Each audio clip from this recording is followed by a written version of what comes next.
Chicos, buenos días. En el día de hoy, acá en la Academia Galileo Médico, hablaremos sobre uno de los grandes protagonistas silenciosos del cuerpo humano. Se trata del tejido conectivo, que como su nombre indica, su función fundamental es la de conectar.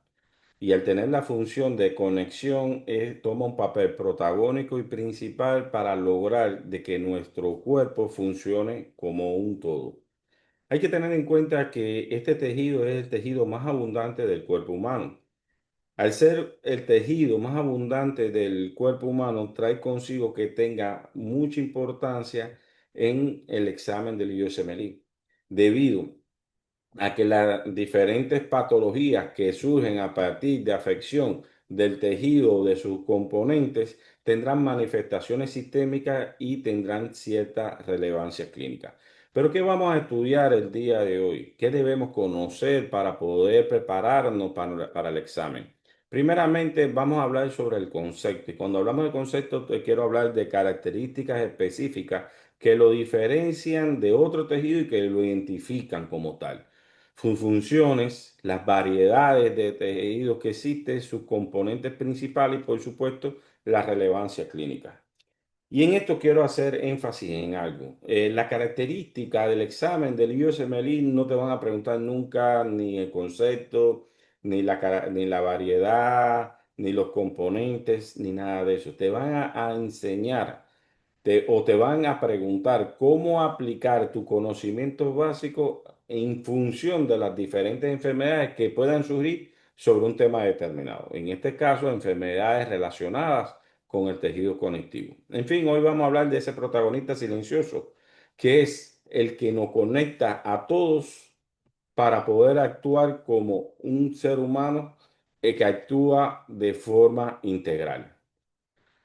Conceptualmente no es que exista un concepto como tal en la literatura, pero sí existen características que son propias de él, que lo identifica, y eso lo podemos, no lo debemos conocer. Por ejemplo, que el tejido conectivo es el más abundante del cuerpo humano, que tiene una característica importante, que es algo que sí debes saber siempre, y es que tiene una abundante matriz extracelular.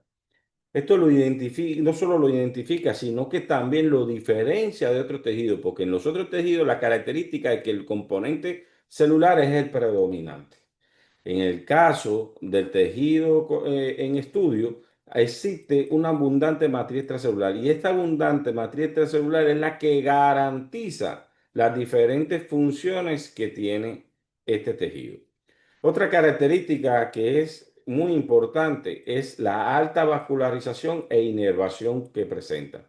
Esta vascularización elevada y inervación garantiza el medio esencial para que puedan ocurrir los diferentes procesos bioquímicos, intercambios nutricionales que garantizan que un medio interno equilibrado y por tanto además la homeostasis. También presenta funciones primarias, aunque existen varios tipos de funciones en el tejido conectivo. Yo quiero destacar cuatro funciones primarias. Primero, el de unión o conexión, como ya hemos hablado anteriormente, que nos va a garantizar que pueda actuar el organismo humano como un todo. El de soporte, lo cual lo convierte en el andamio estructural del cuerpo. ¿Ok? El de protección, y es por eso que tiene la característica de ser protagonista en la defensa en el sistema inmunológico. Y en la regulación del cuerpo para que pueda mantenerse equilibrado y existir la homeostasis. Anteriormente le expliqué bien sobre la alta vascularización e inervación y como yo siempre le digo, siempre hay reglas generales y existen algunos tejidos o formas de tejido conectivo especializado como el tejido cartilaginoso que tiene esta sección y no tiene una alta vascularización ni inervación. Ahora, ¿qué tipo de tejido conectivo existen? Existen dos grandes grupos de tejido conectivo. Dos grandes grupos de tejido conectivo. El tejido conectivo propiamente dicho y el tejido conectivo especializado. Dentro del tejido conectivo propiamente dicho existen cuatro tipos de tejido. Y dentro del tejido conectivo especializado existen cuatro tipos de tejido también. Muy fácil de aprenderse, aunque realmente no te lo van a preguntar así. Pero sí es importante conocerlo y vas a ver posteriormente por qué. Ahora, este tejido conectivo propiamente dicho se puede dividir en cuatro subtipos. Laxo y denso, que generalmente están formados por colágeno tipo 1, ¿ok? El elástico que está formado generalmente, ¿por qué? Por la elastina o las fibras elásticas, y aquí este está formado por las fibras de colágeno, ¿ok? Y el tipo reticular, que generalmente está formado por el colágeno tipo 3, ¿ok? Y tiene que las fibras reticulares. A partir de ahí, las fibras reticulares. Todo eso lo vamos a ver luego, pero ya se lo voy diciendo para que vayan tomando todo. Entonces, tiene cuatro subtipos de tejido conectivo propiamente dicho. El laxo y el denso, generalmente formado ¿por qué? Por las fibras de colágeno, donde la molécula fundamental de ella es el colágeno tipo 1.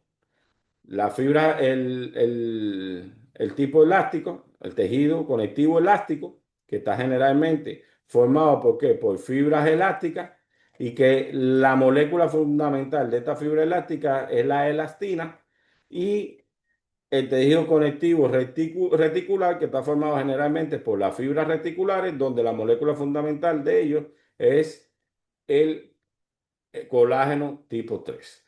¿Ok? Hasta ahí estamos bien. Ahora, el tejido conectivo especializado tenemos cuatro subtipos: el tejido sanguíneo, el tejido cartilaginoso, el tejido óseo y el tejido adiposo. Así de sencillo es la clasificación de los tipos de tejido conectivo. Ahora, ¿cuáles son los componentes? Existen dos grandes grupos de componentes del tejido conectivo: el componente celular y el componente de la matriz extracelular, teniendo en cuenta que esta matriz extracelular tiene una característica que lo diferencia de todos los demás tejidos, que es una matriz extracelular abundante. Así de sencillo. Ahora, ¿de qué vamos a hablar primeramente? Vamos a hablar primeramente de las células del tejido conectivo, es decir, el componente celular del tejido conectivo. Existen dos grandes grupos de células de tejido conectivo: las células residentes o células permanentes, ¿ok? O las células residenciales. En diferentes literaturas le llaman de esa forma. O las células transitorias, células movibles o células migratorias. Estas células movibles, migratorias, transitorias, que tienen la característica de tener la propiedad de la movilidad, se encargan generalmente de la defensa debido a esa característica que le permite poder migrar hacia donde exista la necesidad. ¿Qué células tenemos, por ejemplo, de células transitorias? Tenemos los macrófagos, que tienen la función fundamental de fagocitar. Tenemos los mastocitos, ¿no? Que a través de la liberación de mediadores químicos como la histamina y la heparina son capaces de regular el proceso de inflamación. Y tenemos los linfocitos y las células plasmáticas, que tienen un papel protagónico en la inmunidad adaptativa. Ahora, dentro de las células residenciales, residentes o fijas, tenemos los fibroblastos. Y los fibroblastos son células precursoras. ¿Precursoras de qué? De las diferentes macromoléculas que componen la matriz extracelular. Para que esta matriz extracelular pueda tener la característica, garantizar todas sus funciones, necesita de diferentes moléculas, de macromoléculas, de sustancias, de diferentes sustancias de tipo macromolécula. Y estas macromoléculas generalmente se sintetizan a nivel de los fibroblastos. Ahora, existen los fibrocitos, que son fibroblastos que están en etapa silente. ¿Mm? Y existen los miofibroblastos, que es una célula híbrida que tiene la característica de tener la característica de las células musculares y las células de los fibroblastos. Estos miofibroblastos tienen un papel protagónico en el proceso de la cicatrización. Y durante el proceso de la cicatrización, luego del proceso de cicatrización, ellos provocan un proceso de apoptosis, de muerte celular. Cuando no ocurre ese proceso de apoptosis, se mantiene activo de forma crónica, entonces provoca un proceso de fibrosis. Por ejemplo, cuando hablamos de fibrosis hepática, cuando hablamos de fibrosis pulmonar,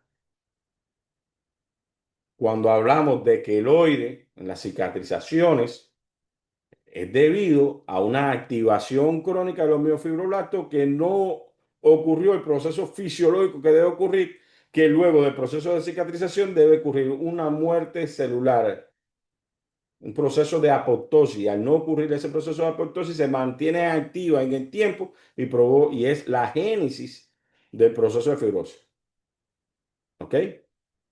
Y también tenemos los condroblastos y los condrocitos que son característicos del tejido cartilaginoso.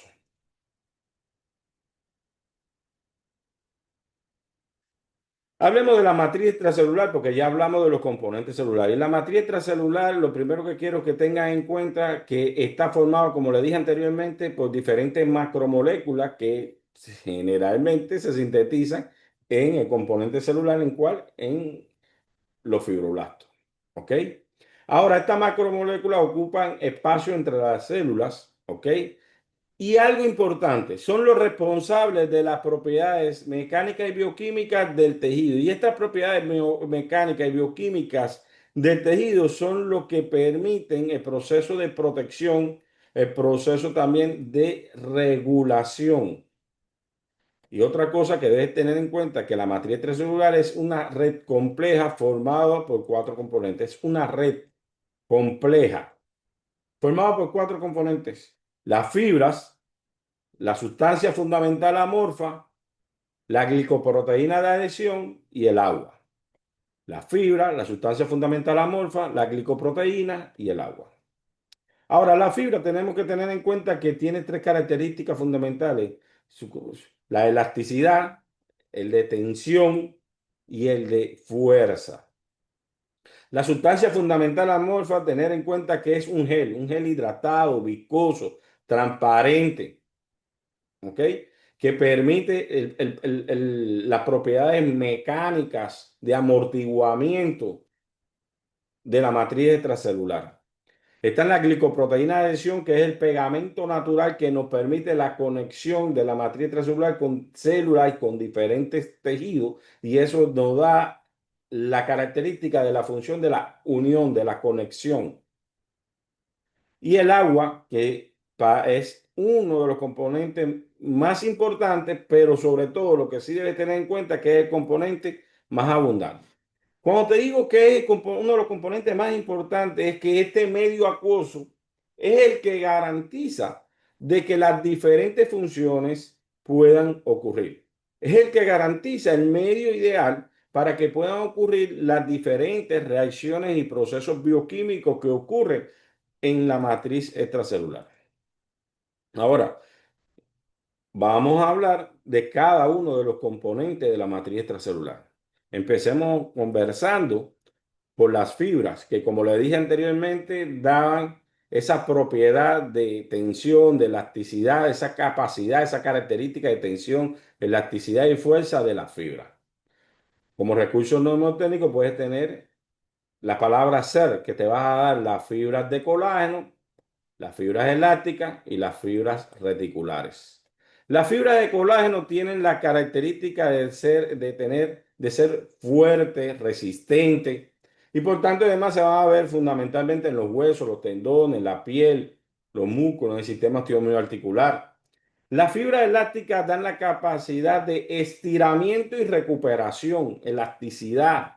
Por tanto, lo vamos a ver, por ejemplo, en las arterias cuando existe vasodilatación por algún proceso fisiológico o alguna inducción farmacológica, pues existe el proceso de vasodilatación y luego el organismo tiene la capacidad de recuperar su forma.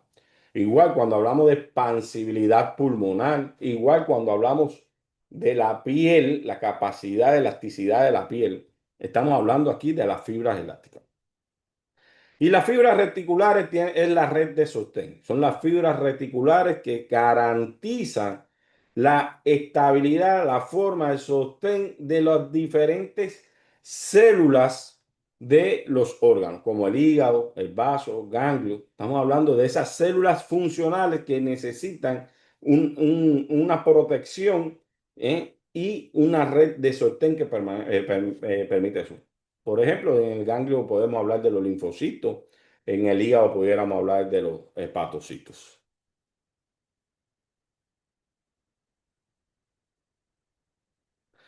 Este es un cuadro sinóptico que le he realizado y que tiene mucha importancia y que le sugiero que le tiren una foto y que lo tengan siempre presente.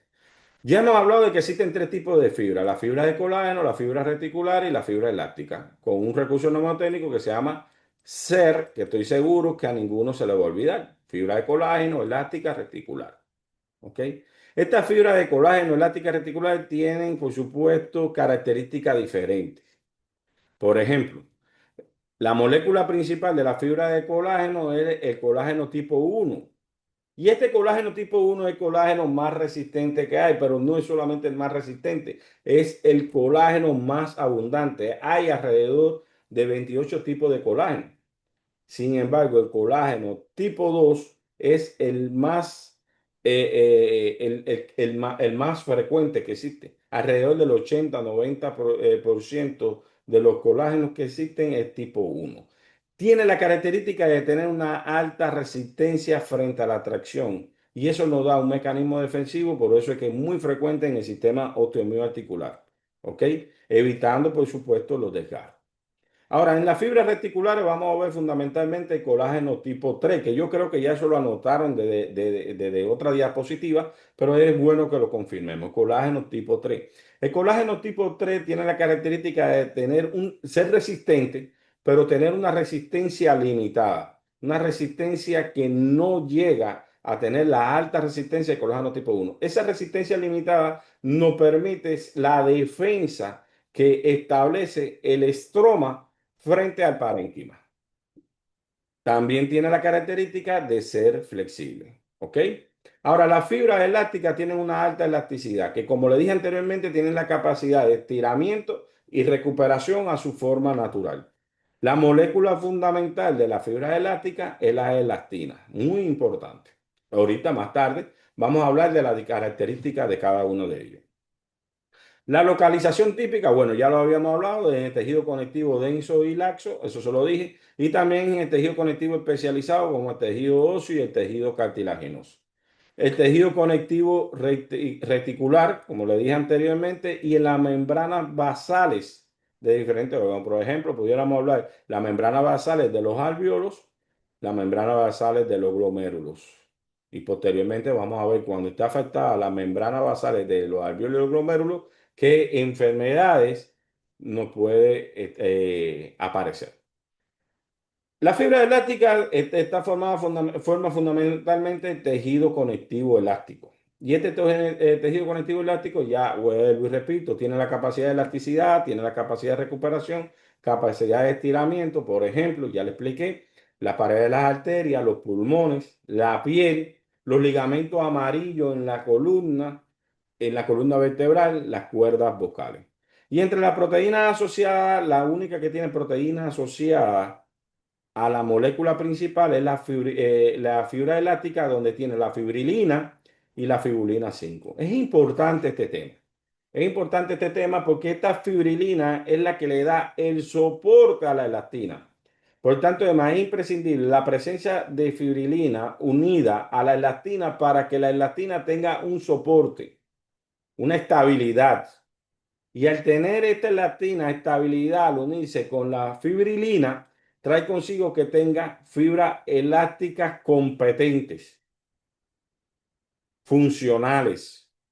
Cuando hay ausencia o pierde la calidad la fibrilina, la elastina pierde la capacidad de elasticidad. Y cuando pierde la capacidad de elasticidad, va a crear fibras elásticas no funcionales, inservibles, pudiéramos decir. ¿Ok? Y esto es muy importante. La característica de la presencia de la fibrilina, garantizando como soporte la calidad de la elastina, que ella va a dar que las fibras elásticas sean funcionales y por tanto además el tejido conectivo elástico pueda tener sus funciones principales de de estiramiento y de recuperación. Ojo con eso, que es muy importante para el examen del USMLE. Hasta ahora van entendiendo, me imagino. Hablemos de otro componente. Ya hablamos del primer componente que fueron las fibras de la matriz extracelular, ¿verdad? Ya sabemos que hay tres tipos de fibra y es la fibra.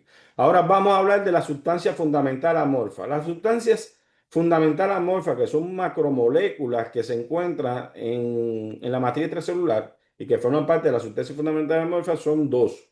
El glicosaminoglicano, y los proteoglicanos. Los glicosaminoglicanos son polisacáridos que tienen una característica importante. Ellos atraen el agua. Ellos atraen el agua. Y al atraer el agua, tienen la capacidad de resistir a la compresión. Entonces, los glucosaminoglicanos tienen la característica de atracción del agua. Y tenemos otra sustancia que se llaman proteoglicanos, que tiene la característica de una proteína central que está unido a cadenas de glicosaminoglicano y que tiene la función como si fuera una esponja. Los glicosaminoglicano atraen el agua y los proteoglicanos tienen la capacidad de retener el agua. Y al retener el agua y mantener el medio acuoso, entonces tiene un papel fundamental en la regulación de la matriz extracelular, un papel fundamental en la regulación de la matriz extracelular al retener el agua que fue atraída por los glicosaminoglicanos. Otro componente, recuerda que son cuatro componentes. Hasta ahora hemos visto la fibra, hemos visto la sustancia amorfa.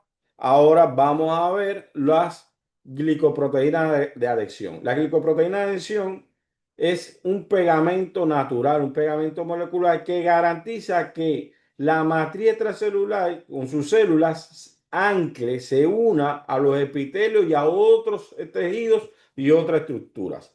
Y ahí es donde viene la función de conexión que permite que el cuerpo pueda conectarse entre ellos y actuar como un todo. Y el último componente que tenemos es el agua, que como dijimos anteriormente es el componente más abundante de la matriz extracelular. Y es lógico. ¿Cuál es el componente fundamental, más abundante del cuerpo humano? El agua. Más del 70% del cuerpo humano es agua. Y si estamos hablando del tejido más abundante, y estamos hablando de que el componente más abundante de ese tejido es la matriz extracelular, por tanto, además, el componente más abundante de la matriz extracelular tiene que ser el agua, que es el componente más abundante de todo el cuerpo humano. Ahora, ¿qué pasa? Que esa agua es que atraída por los glicosaminoglicanos y retenida por los proteoglicanos. ¿Qué garantiza eso? Ah, bueno, que tengamos un medio hidratado que nos garantiza que puedan ocurrir los diferentes procesos metabólicos, las diferentes reacciones químicas y que puede ocurrir la propiedad protectiva de amortiguación del tejido. Entonces, hemos visto las características de los cuatro componentes de la materia extracelular, de las fibras, ¿eh? del agua, de la glicoproteína y la sustancia amorfa. Ahora, ahorita cuando hablamos de las fibras, hablamos de las fibras elásticas y su molécula fundamental que era la elastina. Y yo le estuve también hablando en ese momento también de la fibrilina y la importancia que tiene. Y es que quiero insistir porque tiene una vital importancia conocer y entender sobre la elastina. Primero, la elastina es una molécula, ¿ok? Que está formada, que es rica en aminoácidos como la glicina, la prolina y la lisina, pero que tiene la característica de no ser hidroxilada, disculpa, de no estar hidroxilada. ¿Ok? De no tener un grupo OH. ¿Por qué? Porque casualmente el colágeno también tiene los mismos aminoácidos, una glicina, una prolina y una lisina, pero están hidroxiladas. Y al estar hidroxilada le da la característica de qué? De rigidez. Pero la elastina, al no estar hidroxilada, ¿eh? es menos rígida y esto es lo que le da la característica de flexibilidad, de poder estirar y recuperar su forma. Le da esa característica de elasticidad, de flexibilidad. ¿Qué es lo que sucede? Que la elastina resulta ser el componente principal de la fibra elástica y que su función fundamental, ¿cuál va a ser? La elasticidad y distensión. Y que esa elasticidad y esa distensión está dada por el hecho de que los aminoácidos que la componen no están hidroxilados. ¿Ok? Por tanto, constituye ¿qué cosa? Es un tipo de proteína estructural. Una proteína estructural del tejido conectivo elástico. ¿Eh? Y que su función ya sabemos que es tirar y recuperar. Pero ella necesita obligatoriamente de una proteína que se llama fibrilina, que se resulta ser el andamio de la elastina. Cuando se une con la elastina, se deposita y entonces ocurre que la fibra elástica está funcionando. Si en caso de que exista un desequilibrio en este lugar y no exista la calidad ni la cantidad de fibrilina, ¿eh? La elastina no va a tener la característica de la sustancia que le da el sostén para poder formar una fibra elástica funcional. Entonces, aquí vemos dos componentes importantes para lograr que la fibra elástica pueda ser funcional y tener la característica de estiramiento y recuperación, que pueda tener la característica de flexibilidad, que tenga la característica de elasticidad. Necesita, ¿eh? En óptimas condiciones la fibrilina y la elastina. Sin eso, la fibra elástica no es funcional. Sin eso, el tejido conectivo elástico no es funcional. Y si no es funcional, pueden aparecer ¿qué? Enfermedades. Entonces, esto es importante que ustedes entiendan, es importante que ustedes conozcan, porque además sale con mucha frecuencia. Hablemos, por ejemplo, del síndrome de Marfan. El síndrome de Marfan es una enfermedad autosómica dominante, ¿ok? Causada por mutación del gen de la fibrilina 1 en el cromosoma 15. Este gen de la fibrilina 1 garantiza que se produzca la fibrilina número 1. Y si está afectado el gen de la fibrilina número 1, la fibrilina número 1 va a ser defectuosa. Y si la fibrilina número 1, que es el andamio que le da la estructura y la característica, la elastina, la fibra elástica, entonces van a ser débiles. Y si las fibras elásticas son débiles, entonces de forma sistémica puede afectar diferentes órganos. Por ejemplo, puede haber un crecimiento excesivo, por tanto, el paciente con un síndrome de Marfan tiene la característica de un esqueleto alto, delgado, con ojos cristalinos luxados, aorta dilatada.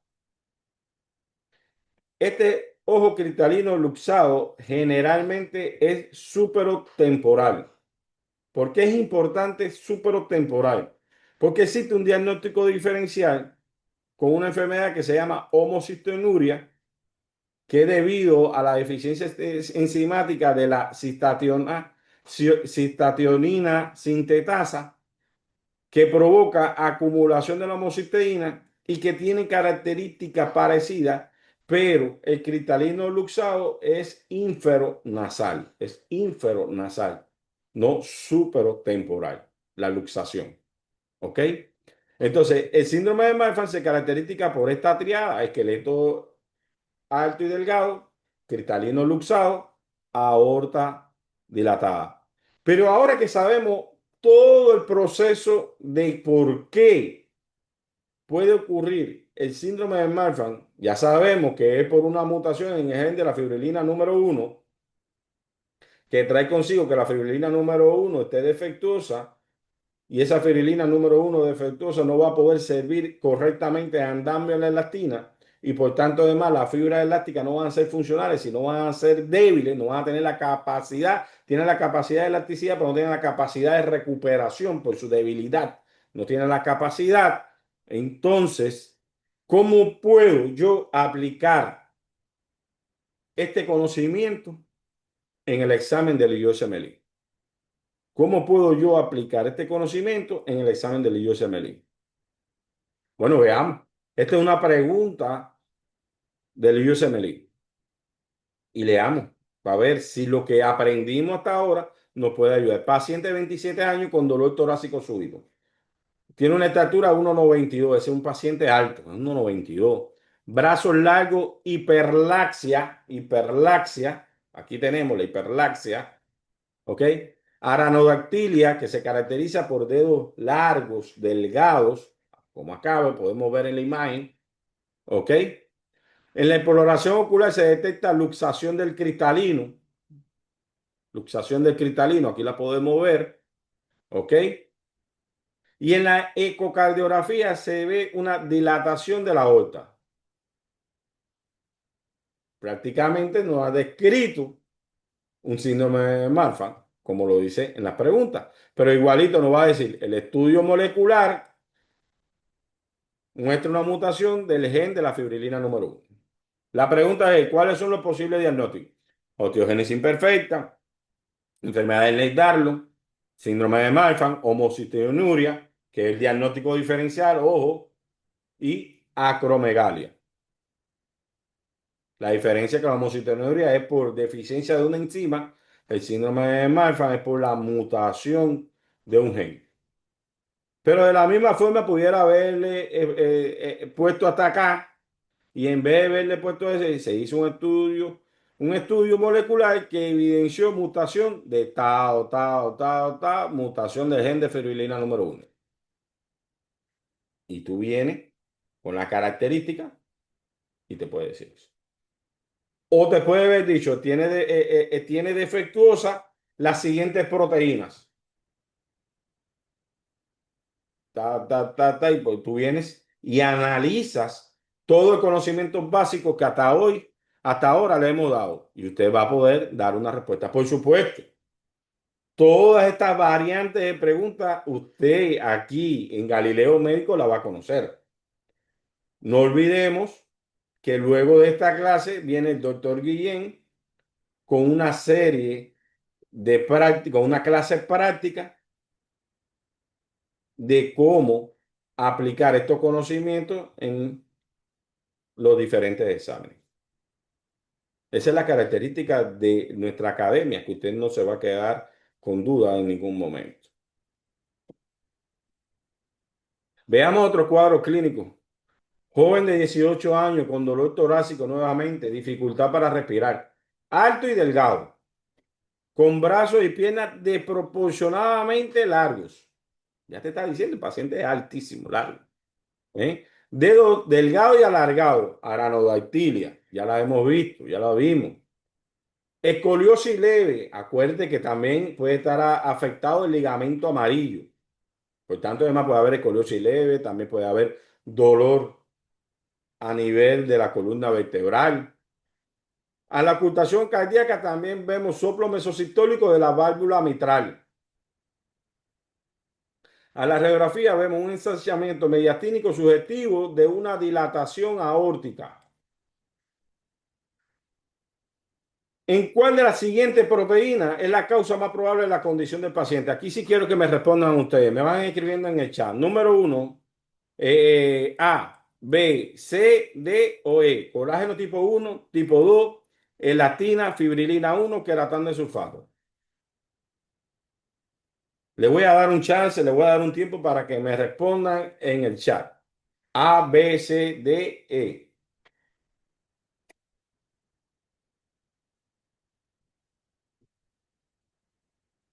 Evidentemente, la proteína más probable que cause esto va a ser la fibrilina número 1. ¿Ok? ¿Qué le parece? ¿Qué le parece lo que van aprendiendo y aplicando a la vez?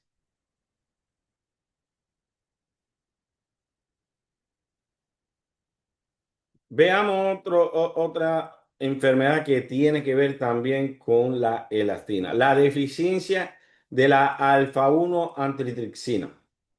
Deficiencia de la alfa-1 antitripsina. Es una enfermedad genética en la que el hígado produce poco o nada una proteína que se llama alfa-1 antitripsina.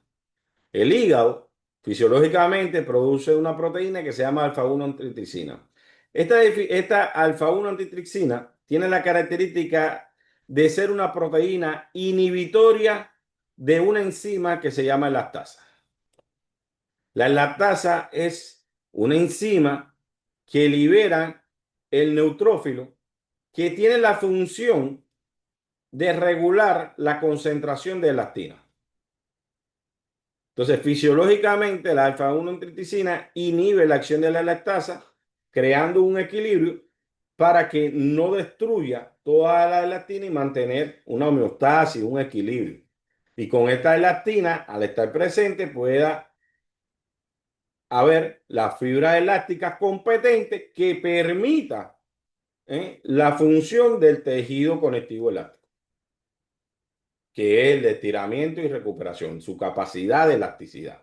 Ahora, ¿qué es lo que sucede si hay poco o nada de alfa-1 antitripsina? Si hay deficiencia de alfa-1 antitripsina, alfa-1 antitripsina, la elastasa liberada por los neutrófilos estarán en exceso y al estar en exceso va a aumentar la destrucción de elastina. Y si hay déficit de elastina, las fibras elásticas van a perder su propiedad.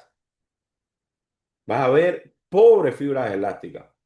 Y eso va a traer consigo que los alvéolos al dilatarse, al abrirse, disculpa, a los alvéolos al abrirse, no van a tener la capacidad de volver a su estado natural. Y por tanto, además, al alvéolo estar abierto, dilatado, ocurre ¿qué cosa? Un efisema pulmonar. Ahora, hay algo que yo le quiero dar como tip. Cuando usted ve a pacientes con menos de 50 años, con efisema pulmonar o EPOC y hepatopatía, pensar en una deficiencia de alfa-1 antitripsina. Cuando usted vea, repito, paciente con menos de 50 años, con efisema pulmonar o EPOC y hepatopatía, pensar en deficiencia de alfa-1 antitripsina. Vamos a ver cómo logramos nosotros entender y aplicar esto en estos momentos. Vamos a ver este cuadro clínico. Primero, paciente de 35 años, no fumador, con disnea progresiva. En la exploración física se observan ruidos respiratorios disminuidos con signo de atrapamiento aéreo. Ya, signo de atrapamiento aéreo, ruido respiratorio disminuida, disnea progresiva. Estoy pensando ya en un patrón obstructivo. Pero para nosotros demostrar que realmente tengo un patrón obstructivo, necesitamos un examen. La espirometría confirma este patrón obstructivo con esta curva. Una tomografía de tórax revela un efisema panacinar en los lóbulos inferiores. Entonces, hasta ahora tenemos algo. Tenemos pacientes de menos de 50 años, tenemos pacientes con un efisema pulmonar y seguimos leyendo. Paciente que presenta elevación de enzima hepática y hepatomegalia. Ah, caramba. Paciente con hepatopatía. Tenemos las tres cosas. ¿Ok? Entonces pudiéramos ya pensar en la posibilidad de un diagnóstico. ¿Qué nos dice la pregunta? Mecanismo patogénico probable de esta condición, de esa condición que tú pensaste por la característica clínica. Ah, vayan escribiendo en el chat, por favor, la respuesta. Acumulación de colágeno tipo 1 en alvéolos. Actividad excesiva de las tasas por deficiencia del inhibidor. Aumento de la actividad del alfa-1 antitripsina. Déficit del surfactante alveolar. Degeneración de las fibras reticulares. Díganme ustedes cuál es la posible respuesta. según lo explicado, según lo aprendido, ¿cuál es la posible respuesta? Evidentemente, es la actividad excesiva de lactasa por deficiencia del inhibidor. ¿Cuál es el inhibidor? El alfa-1 antitripsina. Hay mucha variedad de formas de hacerte esta pregunta, pero sería así. Continuamos. Bueno, vamos a hablar ahora, ya hablamos de la molécula principal de la fibra elástica. Ahora hablaremos de la molécula principal de las otras fibras, de la fibra de colágeno y de la fibra reticular. ¿Y cuál es esa molécula principal? El colágeno. Pero el colágeno tiene una característica importante, que es la proteína más abundante del cuerpo. Imagínate que es alrededor del 30% total del cuerpo. Está presente en casi todos los tejidos y su función principal va a ser el de fuerza y resistencia, en mayor o en menor grado. Ya sabemos que el que mayor fuerza y resistencia la da es el colágeno tipo 1, pero también sabemos que el colágeno tipo 1 es el más abundante, ¿ok? Y que forma parte de qué? De las fibras de colágeno, ¿ok? Ahora, esta proteína, que es la más abundante del mundo, del cuerpo, tiene una forma de triple hélice, como pueden ver aquí en su estructura. De triple hélice, ¿por qué? Porque está formada por tres cadenas polipeptídicas. Tres cadenas polipeptídicas constituidas por los diferentes aminoácidos, la glicina, la prolina y la lisina, y la hidroxiprolina y la hidroxilisina. Como podemos ver aquí, aquí podemos ver la estructura de forma general del colágeno. Ahora, un aspecto importante en el examen del USMLE y para poder entender las enfermedades que se originan a partir de alguna deficiencia en el colágeno es entender el proceso químico a través del cual se sintetiza el colágeno. Tener en cuenta que la síntesis de colágeno tiene dos fases importantes. Una fase intracelular, que como el nombre lo dice, va a ocurrir dentro de la célula, y dentro de la célula va a ser dentro de dos organelos, el retículo endoplasmático rugoso y el complejo de Golgi. Y una fase que es la fase extracelular, que va a ocurrir ¿dónde? En la misma matriz extracelular. ¿Estamos bien hasta ahí? Ok. Vamos a hablar primeramente de la fase intracelular y esto es muy importante. A esto yo quiero que le den mucha importancia y si es posible vayan cogiendo notas porque es muy, pero muy importante para el examen del USMLE. Bueno, empezamos en la fase intracelular va a ocurrir la traducción que ocurre en el retículo endoplasmático rugoso. Con la llegada, como ustedes conocen, del ARN mensajero, que trae una información donde se sintetiza la cadena polipeptídica, dando como resultado una molécula o una sustancia que se llama preprocolágeno. Preprocolágeno. ¿Ok? Luego de eso, en el mismo retículo endoplasmático rugoso va a ocurrir un proceso que se llama hidroxilación de la lisina y la prolina. ¿Ok? Entonces, la lisina y la prolina, que son dos aminoácidos, se van a hidroxilar. Esa hidroxilación de la lisina y prolina le da la característica de rigidez a la molécula. ¿Y qué es lo que es el proceso de hidroxilación? No es más nada que la unión de un grupo OH a la lisina y la prolina, formándose entonces la hidroxilisina y formándose entonces la hidroxiprolina. Pero hay una característica que es muy importante en el proceso de hidroxilación de la lisina y prolina y que sale con bastante frecuencia. Es que requiere dos cofactores fundamentales, la vitamina C y el hierro. Y si no está presente el cofactor de vitamina C, no ocurre una correcta hidroxilación. Y si no ocurre una correcta hidroxilación, la característica de rigidez del colágeno se pierde.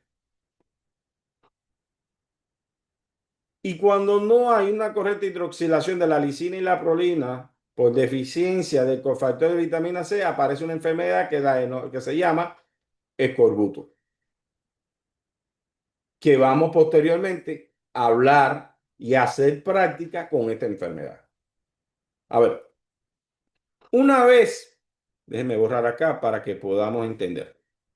Una vez que ya tenemos la hidroxilicina y la hidroxiprolina, que es la unión de un grupo OH en el aminoácido, la lisina y la prolina, en la hidroxilicina, que tiene el grupo OH, va a ocurrir un proceso que se llama proceso de glicosilación. Ese proceso de glicosilación es la unión al grupo OH, ¿ok? De un carbohidrato, la galactosa, que puede ocurrir de dos formas. Uno, al grupo OH se une la galactosa o en otras moléculas de hidroxilicina también se une una molécula de glucosa. Entonces, a un grupo de moléculas de la hidroxilicina se le va a unir solo la molécula de galactosa y a otro grupo de moléculas se le va a unir a la galactosa se va a unir una molécula de glucosa. Ese proceso se llama glicosilación. Ocurre tanto en el retículo endoplasmático rugoso como en el aparato de Golgi. Y cuando hay un déficit del proceso de glicosilación, ¿ok? Aparece una enfermedad que se llama enfermedad o síndrome de Ehlers-Danlos. Entonces, cuando usted escucha hablar de la enfermedad de Ehlers-Danlos, tiene que saber que lo que está afectado es el proceso de glicosilación de la lisina. De la lisina.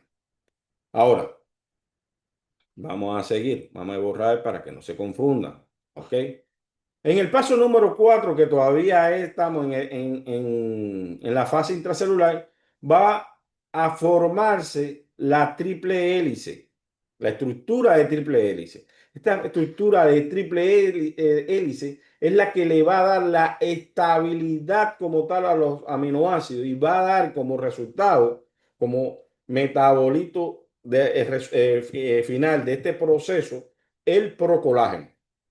Procolágeno que ya tiene una estructura más estable, mucho más estable. Y cuando está afectado la formación del triple hélice y se afecta, entonces no va a haber estabilidad de los aminoácidos. Si no hay estabilidad de los aminoácidos, el procolágeno va a ser débil y se va a obtener un colágeno tipo 1 débil y va a haber una enfermedad que se llama síndrome de osteogénesis imperfecta, también conocido como hueso de cristal por las múltiples fracturas y que vamos a debatir posteriormente. Por tanto, cuando nosotros pensemos, a ver, el proceso que está afectado es la formación de triple hélice, pensar inmediatamente en qué enfermedad es un síndrome de osteogénesis imperfecta. ¿Ok? Entonces, pasemos al quinto paso de la síntesis de colágeno, que hasta ahora creo que lo han entendido muy bien, ¿no? Vamos a hablar de la exocitosis. Para que ocurra la exocitosis de la triple hélice de colágeno al espacio extracelular, debe, en el aparato de Golgi, este procolágeno tiene la característica de ser soluble. Y para él lograr, en esta célula, para él lograr ¿eh? pasar por el citoplasma, que es un medio acuoso, necesita algo que lo proteja. Y entonces se crea una coraza, que es una vacuola que tiene en su interior el procolágeno, que permite poder pasar por el citoplasma y llegar a la membrana celular, a la pared celular. Y al llegar a la membrana celular, poder entonces ocurrir el proceso de exocitosis a través de las diferentes proteínas que lo permiten. ¿Ok? Entonces, ese proceso se llama proceso de exocitosis de la triple hélice de colágeno, que la triple hélice de colágeno es el procolágeno, dando el resultado de la estabilidad aminoácido que hubo.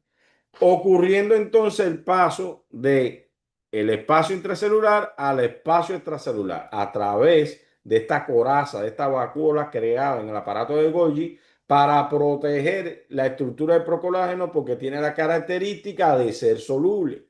Y de ser soluble no pudiera resistir el paso del citoplasma ni tampoco la salida a la matriz extracelular. Creo que has entendido bien hasta ahora este proceso. Entonces, llegando entonces a la segunda fase, que es la fase extracelular de la síntesis de colágeno. Y cuando ya sale ese procolágeno en vacuola a la matriz extracelular, ocurre el paso número 6, que es un procesamiento proteolítico, eliminando la estructura terminal del procolágeno a través de un proceso de hidrólisis, obteniéndose como estructura el tropocolágeno. El tropocolágeno que tiene la característica de ser insoluble. Entonces, para que el agua no diluya el procolágeno, necesitamos quitarle esa característica de solubilidad. Y eso lo hacemos a través de un proceso de hidrólisis de las estructuras terminales de la molécula. Una vez que está el tropocolágeno, ocurre en la fase extracelular la fibrilogénesis, que es la formación de fibrillas. Pero para que ocurra la formación de fibrillas necesitamos una enzima dependiente del cobre, que esta enzima se llama enzima lisil oxidasa. La acción de esta enzima lisil oxidasa, ¿ok? Actúa sobre el tropocolágeno creando microfibrillas y entonces a partir de ahí se crean las fibrillas de colágeno. Con la acción de la enzima lisil oxidasa, el tropocolágeno se convierte en microfibrillas de colágeno y estas se unen para formar la fibrilla. Pero para que esta enzima funcione necesita un cofactor que es el cobre. ¿Ok? Ahora, número 8, estas fibrillas de colágeno que se crearon empiezan a acumularse y a crear un haz más grueso, una fibra más gruesa, y entonces ahí es que surgen las fibras de colágeno. Ahí se genera la fibra de colágeno. Ese es el proceso de síntesis de colágeno. Dentro de este proceso de síntesis de colágeno puede estar afectado en alguno de los pasos. Y según el paso que esté afectado, puede haber enfermedades que aparezcan y que salen en el examen del USMLE con mucha frecuencia. Y por eso ahora vamos a debatir esto. Vamos a empezar por la primera enfermedad. Vamos a hablar primeramente del escorbuto. Escorbuto, que es una enfermedad caracterizada por la deficiencia de vitamina C, actúa como cofactor en la hidroxilación de la prolina y la lisina. Y como le dije anteriormente, la hidroxilación de la prolina y la lisina lo que hacía era crear una rigidez, garantizar la rigidez de la estructura y con ello garantizar una estabilidad y una fortaleza del colágeno. Al no existir este cofactor de la vitamina C, la hidroxilación de la lisina y la prolina está afectada y por tanto además obtenemos un colágeno inestable y débil. ¿Que se manifiesta de qué forma? Gingivorragia, hemorragia gingival, ¿eh? Tumefacción de las encías, enrojecimiento, sangrado fácil, mala cicatrización, manifestaciones hematológicas como hematomas, equimosis, petequias. ¿Ok? Entonces este colágeno es inestable y débil a consecuencia de que tuvo afectada el proceso de la hidroxilación de la prolina y la lisina debido a la ausencia del cofactor importante que es la vitamina C. Se manifiesta clínicamente, da consigo una enfermedad que se llama escorbuto y que se manifiesta clínicamente, como le dije anteriormente, por hemorragia gingival, por tumefacción de las encías, enrojecimiento marcado, mala cicatrización, equimosis, petequias, hematomas. ¿Ok? Entonces, conociendo esto, estamos preparados para poder responder esta pregunta. Vamos a ver, vamos a conocer esta pregunta, ¿ok? ¿Qué características tenemos aquí? Un paciente de 45 años, alcohólico crónico con una dieta pobre en frutas y verduras. Sangrado de la encía, dolor articular, aparición de hematoma, ¿m? Presencia de petequia, pobre cicatrización de heridas. En el análisis laboratorio nos vemos qué cosa. Anemia normocítica con una deficiencia nutricional. ¿Cuál de los siguientes procesos bioquímicos están probablemente alterados? Cuando tú ves esto de este paciente, en ocasiones estos dolores articulares son por hemartrosis, ¿eh? Usted ve este paciente y usted dice, bueno, este paciente tiene una alta probabilidad de que tenga un escorbuto. Y usted empieza a analizar y dice, ¿cuál de los procesos bioquímicos? La carboxilación de residuos de glutamato en factores de coagulación. Hidroxilación de la prolina y lisina en el retículo endoplasmático rugoso. Conversión de la homocisteína a metionina. Síntesis de ácido graso de cadena larga. Sulfatación de los glicosaminoglicanos. Y ahí usted va a empezar a analizar cuál es el proceso bioquímico que puede estar alterado. A ver, escríbame ustedes en el chat ABCDE, ABCDE, cuál tú crees que sea el proceso bioquímico afectado en este paciente.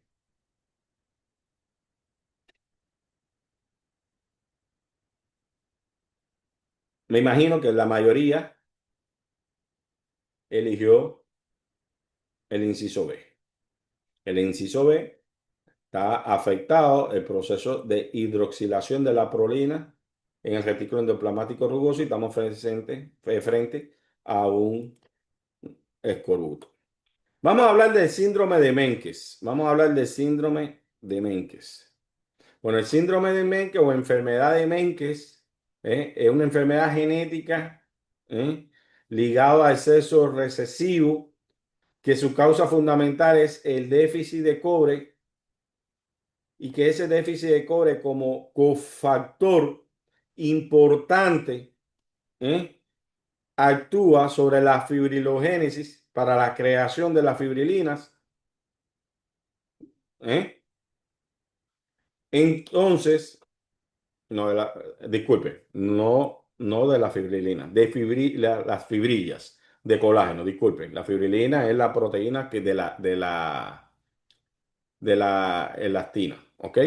De la fibrologénesis, ¿eh?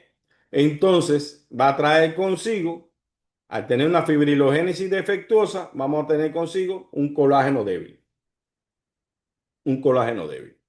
Ahora, ¿qué tenemos que tener en cuenta? Que la enfermedad de Menkes lleva un diagnóstico diferencial con la enfermedad de Wilson. Y hay algo que quiero que ustedes lo anoten bien porque sale con bastante frecuencia. Y es la diferencia entre la proteína afectada en la enfermedad de Wilson y la proteína afectada en la enfermedad de Menkes. La proteína afectada en la enfermedad de Menkes, también llamada proteína de Menkes, es la ATP7 alfa, 7A. ATP7 alfa o 7A. Mientras que la enfermedad de Wilson es la ATP7B o ATP7 beta. ¿eh? ATP7B o ATP7 beta. Ahora, la diferencia es que la enfermedad de Menkes es debido a la ausencia de cobre y la enfermedad de Wilson es debido a la acumulación de cobre. ¿Ok? Entonces, esto es importante que ustedes tengan en cuenta que la enfermedad de Menkes, su diagnóstico diferencial es con la enfermedad de Wilson, que la proteína de Menkes es la ATP7A, que la proteína de la enfermedad de Wilson es la ATP7B, porque sale con bastante frecuencia, de que la enfermedad de Menkes es por la ausencia de cobre y las enzimas dependientes de la enfermedad de cobre no garantizan una fibrilogénesis adecuada y por tanto además va a tener un colágeno débil. ¿Ok? Ahora, ¿cuál es la característica clínica? ¿Cómo tú sabes que estás frente a una enfermedad de Menkes? Primeramente, kinky hair. Kinky hair es el pelo entornillado, ¿eh? en color metálico, color amarillo metálico, paciente con retraso, convulsión, hipotonía, como podemos ver aquí, piel laxa, huesos frágiles, un alto riesgo de aneurisma cerebral. Tiene un pronóstico de muerte temprana este paciente. Tiene un pronóstico de muerte temprana este paciente. Vamos a revisar la enfermedad de A ver. Este cuadro clínico, paciente de 6 meses, llevado a consulta por retraso en el desarrollo, convulsión recurrente, debilidad muscular. A la exploración se encuentra cabello corto, quebradizo, ensortijado, cabello ensortijado, color acero, de metal, kinky hair. Aquí lo podemos ver, ¿eh? Aquí lo podemos ver en este pacientico, ¿eh? Hipotonía, piel laxa. Los estudios de laboratorio muestran niveles bajos de ¿qué? De cobre sérico y actividad reducida de las enzimas dependientes del cobre. ¿Cuál de los siguientes procesos está directamente alterado con este paciente? La hidroxilación de la prolina y lisina en el retículo endoplasmático rugoso. Vayan eligiendo ustedes A, B, C, D, E. Formación de la triple hélice de procolágeno. Procesamiento proteolítico extracelular del procolágeno. Entrecruzamiento covalente de las fibras de colágeno, glicosilación de residuo de la hidroxilisina. ¿Cuál elegirían ustedes? A, B, C, D, E. ¿Cuál de estos procesos requiere del cobre como cofactor? ¿Cuál de estos procesos actúa las enzimas dependientes del cobre? Evidentemente, muchos de ustedes, estoy seguro que eligieron el entrecruzamiento covalente de las fibras de colágeno como la génesis de la enfermedad de Menkes. Seguimos. Hablemos de la osteogénesis imperfecta. La osteogénesis imperfecta, primero que un trastorno autosómico dominante. ¿De quién? Del colágeno tipo 1, con defecto del colágeno tipo 1. Que los genes afectados es el col 1 alfa 1 y el col 1 alfa 2. Col 1 alfa 1, col 1 alfa 2. Recuerda, colágeno tipo 1, col 1, alfa 1, col 1, alfa 2. Son los genes que están afectados, ¿no? ¿Me vas entendiendo? Ahora, ¿qué proceso químico de la síntesis del colágeno está afectado? Ah, la formación de qué? De la triple hélice. Va a haber un proceso de triple hélice defectuosa. Y no olvidemos que la formación de la triple hélice es la que le da una estabilidad a los aminoácidos. Y esto garantiza un colágeno tipo 1 fuerte, resistente. Y si no hay si no hay esa estabilidad de aminoácidos, no hay ese colágeno tipo 1 resistente, no olviden el colágeno tipo 1 resistente se encuentra en el tejido conectivo denso, en el tejido conectivo laxo, en el tejido óseo, en el tejido articular. ¿Eh? Entonces, vamos a ver que fracturas fáciles, dentinogénesis imperfecta, ¿eh? Pérdida de la audición por fractura y de los huesecillos de la audición, escleras azules. Hay un recurso técnico que se llama bite, de morder, mordedura, donde podemos ver bone de hueso, eyes de ojo en las escleras azules, teeth de diente por la dentinogénesis imperfecta, y ear de los oídos por la pérdida de la audición. Otro aspecto importante de la osteogénesis imperfecta y que es muy importante porque sale con bastante frecuencia es que el diagnóstico diferencial es con el abuso infantil. Siempre que vemos un paciente con osteogénesis imperfecta hay que descartar la presencia de un abuso infantil. Veamos este cuadro clínico, ¿ok? Niño de 3 años que ha llevado por múltiples fracturas óseas. ¿eh? Múltiples fracturas óseas. Después de traumatismo mínimo. La madre comenta que desde bebé ha presentado fracturas de forma recurrente. El pediatra lo primero que hace es sospechar en un maltrato infantil. Esto es lo primero. Número uno, nadie que ve un paciente con esta característica de varias fracturas va a pensar en una osteogénesis imperfecta. Lo primero que hay que pensar en maltrato infantil y lo que debemos descartar. Por tanto, al examen físico se observan escleras de color azul violáceo, dentinogénesis imperfecta. Bueno, ya esto está cambiando. Y aquí está cambiando. Audición que está disminuida. Y aquí sí podemos empezar a casi estar seguros de que es una osteogénesis imperfecta. ¿Cuál de los siguientes procesos está alterado en este paciente? Vayan eligiendo ustedes. A, B, C, D, E. Defecto de la hidroxilación de la prolina y la lisina en el retículo endoplasmático rugoso. Defecto en la formación del triple hélice del colágeno tipo 1. Defecto en el entrecruzamiento covalente transcelular dependiente del cobre. Defecto en la glicosilación de la hidroxilisina. Defecto en la síntesis de la fibrilina número 1. Elijan ustedes.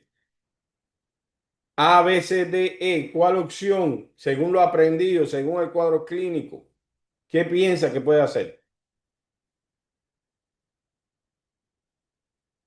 Evidentemente, inciso B, defecto en la formación de la triple hélice de colágeno tipo 1.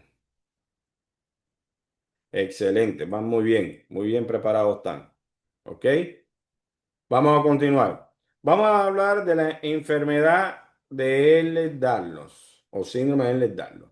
Primero que es un grupo heterogéneo de enfermedades que está dado por trastorno hereditario de tejido conectivo que su déficit en la síntesis o estructura de colágeno, sobre todo de tipo 3 en la forma vascular. Es decir, su causa fundamental es por un defecto en la síntesis o estructura de colágeno. Pero ¿qué etapas de la síntesis o la estructura de colágeno? Puede estar en la glicosilación, el defecto, en el procesamiento proteolítico o en la fibrilogénesis.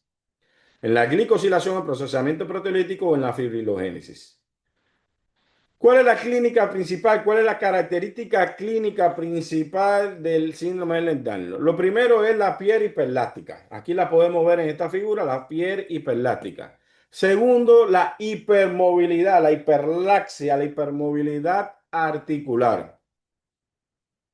Hematomas fáciles, mala cicatrización y en el caso de la enfermedad de Ehlers-Danlos tipo 3, la ruptura de vasos.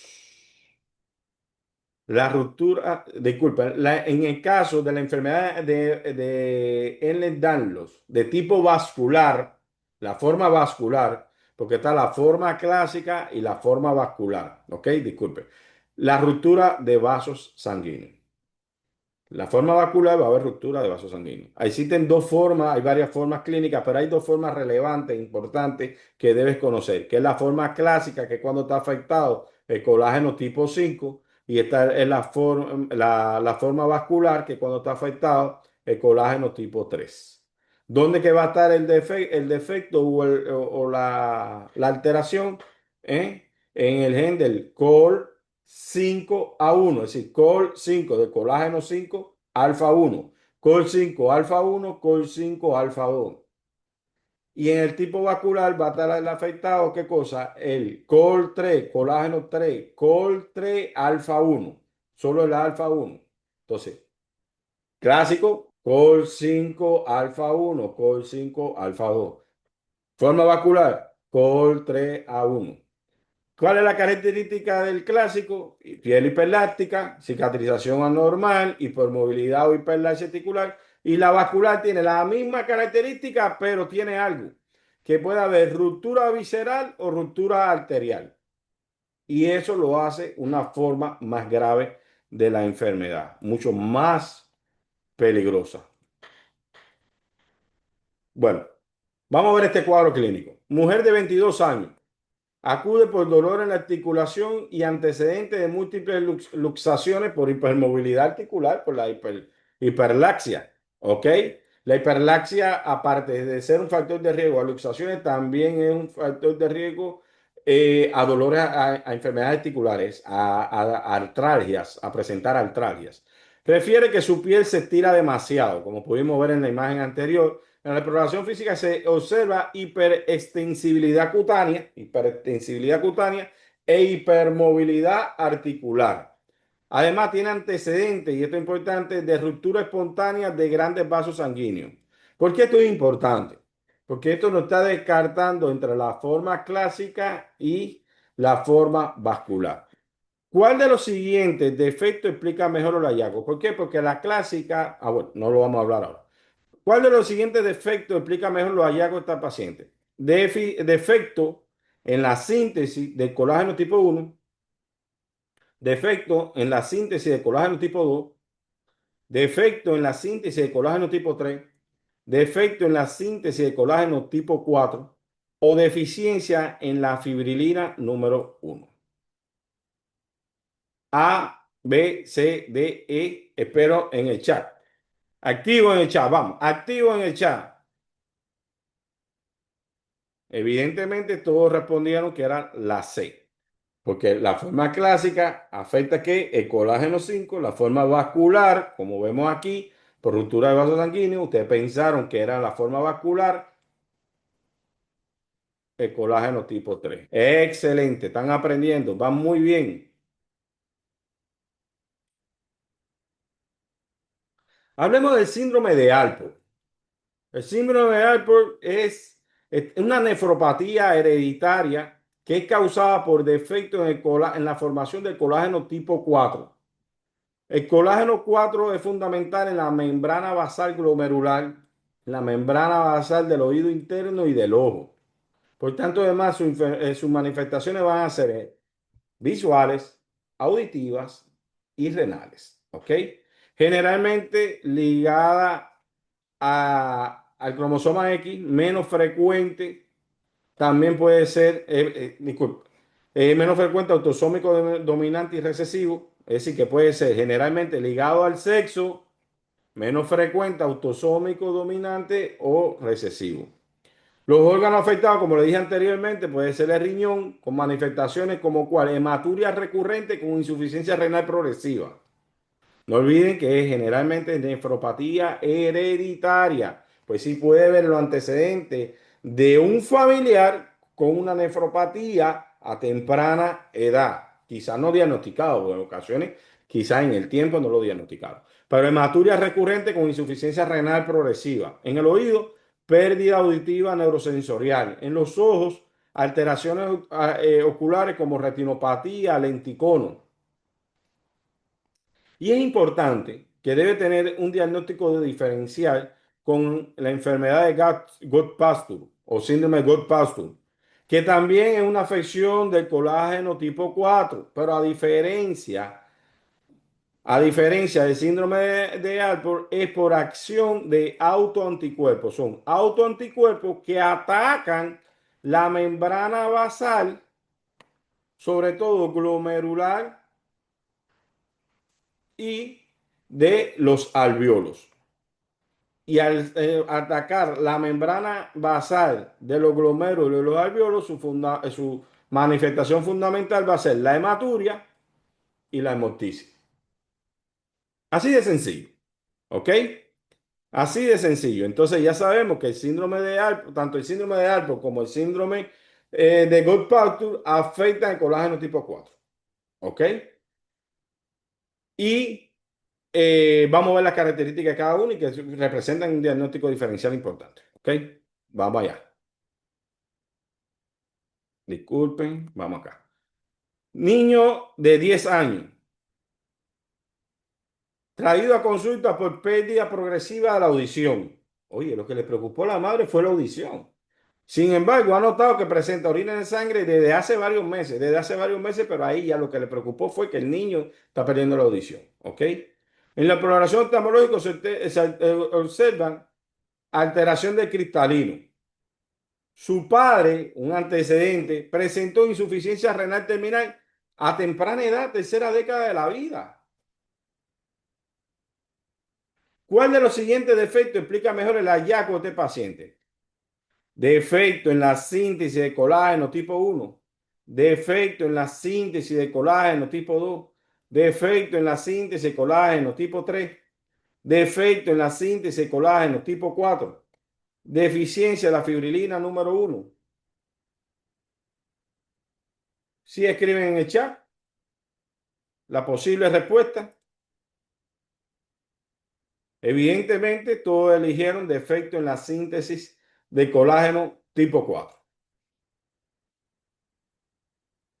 Vamos a hablar entonces con un poquito más de detalle, que ya lo analizamos anteriormente, del síndrome de Goodpautus, que es una enfermedad autoinmune rara, que se caracteriza porque por la presencia de autoanticuerpos dirigidos en contra de la membrana basal, fundamentalmente de qué? De los glomérulos y de los alveolos.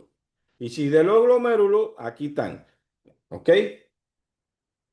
¿Cuál es la estructura diana del síndrome de Goodpautus? El colágeno tipo 4 de la membrana basal. Es su estructura diana. Y esos autoanticuerpos con inmunoglobulina atacan ese colágeno tipo 4 de la membrana basal. ¿De qué membrana basal fundamentalmente? Del glomérulo y de los alveolos. Y si de los glomérulos renales tenemos manifestaciones como cuál: hematuria, proteinuria, insuficiencia renal progresiva. Igualito, igualito, igualito al síndrome de Alport. Pero aquí no estamos hablando ni de audición ni de problemas oculares, oftalmológicos. Pero aquí sí estamos hablando de manifestaciones pulmonares, como la hemoptisis, como la disnea, como el infiltrado pulmonar. Y esta característica y la ausencia de esta hace el diagnóstico diferencial entre el síndrome de Alport y el síndrome de Goodpautus. No me pueden fallar en esa pregunta. No me pueden fallar. Y ambas tienen qué cosa, como Diana, el colágeno tipo 4. Uno por déficit de formación y otro por ataque de autoanticuerpos y destrucción de colágeno tipo 4. Aunque tienen el mismo, la misma estructura diana en su formación, tienen una génesis diferente y tienen una clínica diferente. Veamos entonces el cuadro clínico, ¿ok? Paciente de 27 años que viene con hemoptisis. Disnea progresiva. Hasta ahora, hemoptisis, disnea progresiva, podemos pensar en varias patologías del aparato respiratorio. Desde hace 3 días, empieza, refiere orina oscura desde hace una semana. Espérate, tiene orina oscura. Fumador de 10 años. Bueno, podemos pensar entonces en una TV, otra cosa, ¿eh? No, vamos a seguir. En la exploración física se presenta que palidez, ¿ok? Crepitante bilateral en campos pulmonares. Hasta ahora nadie puede descartar la probabilidad de una TB pulmonar, ¿no? Hasta ahora. Pero espérate. Creatinina sérica de 3,8. Ya vemos que hay una nefropatía, pero bueno, la TB también puede haber a nivel renal también. Boom de 48, también elevado. En el examen general de orina vamos a ver hematuria y proteinuria. Ahora, en la serología vemos anticuerpos antimembrana basal. Bueno, descartada la TB y todo lo demás que venga. Anticuerpos de antimembrana basal glomerular positivo. Y la biopsia renal nos da línea de IgE en la membrana basal glomerular, atacando la membrana glomerular, basal glomerular, destruyendo la membrana basal glomerular. ¿Ok? ¿Cuál de los mecanismos patogénicos más probables en este paciente? Depósitos granulares de inmunocomplejos en glomérulos. Autoanticuerpo contra colágeno tipo 4 de la membrana basal. Depósito de IgA en el mesangio glomerular. Formación de granuloma necrotizante en tracto respiratorio y riñón. Mutación en el gen COL4 alfa 5, colágeno tipo 4 de la cadena alfa 5. ¿Cuál es el posible mecanismo patológico? Inciso A, inciso B, inciso C, inciso D, inciso E. ¿Cuál pudieran elegir ustedes? Evidentemente, todos eligieron el inciso B. Autoanticuerpo contra el colágeno tipo 4 de la membrana basal. Y estamos frente a un síndrome de Goodpasture. La condrogénesis tipo 2 es una displasia esquelética letal, importante, displasia esquelética letal, causada por un defecto de colágeno tipo 2, acondrogénesis tipo 2, colágeno tipo 2. ¿Qué es lo que es? Autosómica dominante, pero la mayoría de los casos son mutaciones de nodo, de nueva aparición, defecto estructural y no bioquímico. Sí, no tiene que ver nada con el proceso bioquímico de la formación de colágeno tipo 2, sino es un defecto estructural. ¿Ok? Ahora, en su clínica, enanismo severo, tórax pequeño, hipoplasia pulmonar, fase atípica, muerte neonatal. El diagnóstico siempre va a ser prenatal a través de la ecografía. ¿Qué vamos a ver en esa ecografía? Hueso muy corto, tórax estrecho, polidráneo, con una confirmación genética a través de una mutación de que el colágeno 2, COL2 alfa 1, COL2 alfa 1. ¿Y cómo podemos aplicar lo conocido hasta ahora? Veamos este cuadro clínico para aplicarlo. Mujer de 24 semanas, embarazada de 24 semanas, en su control prenatal, ¿m? Con la ecografía de control del programa de las 22 a las 24 semanas. En esta ecografía se muestra un feto con extremidades muy cortas, anchas, tórax estrecho, polidráneo, con hipoplasia pulmonar. ¿Eh? El embarazo continúa y el recién nacido fallece pocas horas después del parto por una insuficiencia respiratoria, por supuesto, con esta hipoplasia pulmonar. Estudios genéticos revelaron que es una mutación de que del colágeno 2 alfa 1, COL2 alfa 1. ¿Cuál de los siguientes componentes está es más probablemente alterado en el trastorno? El colágeno tipo 1, el colágeno tipo 2, el colágeno tipo 3, el colágeno tipo 4, la fibrilina número 1. Demasiado fácil para ustedes. El inciso B, colágeno tipo 2. Demasiado fáciles. Pero no va a ser siempre tan fácil. Dentro de poco viene el doctor Guillén con unas buenas bombas a atenderlo a ustedes ahorita. Mira, esta tabla es muy interesante e importante. ¿Por qué? Porque aquí vamos a ver los diferentes tipos de colágeno tipo 1, 2, 3 y 4, y cuáles son las enfermedades con las que se relacionan. El tipo 1 ya hablamos con la osteogénesis imperfecta, ¿ok? Por un defecto de la formación de triple hélice. El tipo 2 con una condrogénesis tipo 2. El tipo 3 a través del síndrome de Ehlers-Danlos, pero de la variante vascular, porque el tipo 5 tiene la variante clásica. Y el tipo 4 tenemos que el síndrome de Alport, pero también podemos ver que la enfermedad de Goodpasture. Entonces, esta tabla es muy importante que ustedes la analicen, la entiendan y la copien, le hagan un screenshot.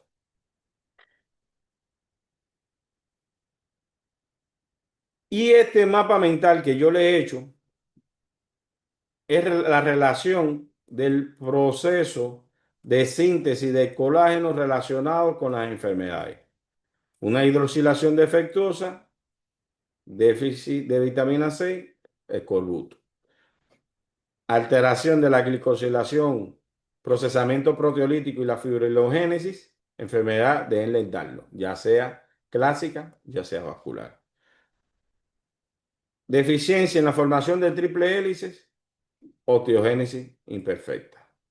Fibrilogénesis defectuosa por déficit de cobre, enfermedad de Menkes. Con la tabla anterior y con este mapa mental que está acá, que le espero que le hayan hecho un screenshot, ustedes van a ser capaces de responder los diferentes cuadros clínicos que le pueda salir en el examen de USMLE respecto a este tema.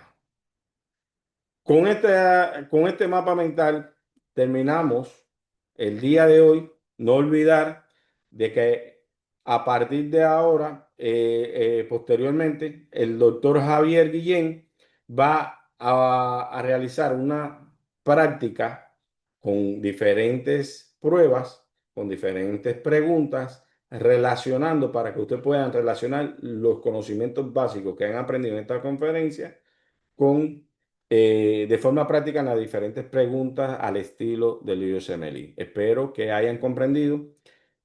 Saludos, bendiciones y cualquier pregunta me lo pueden hacer por interno.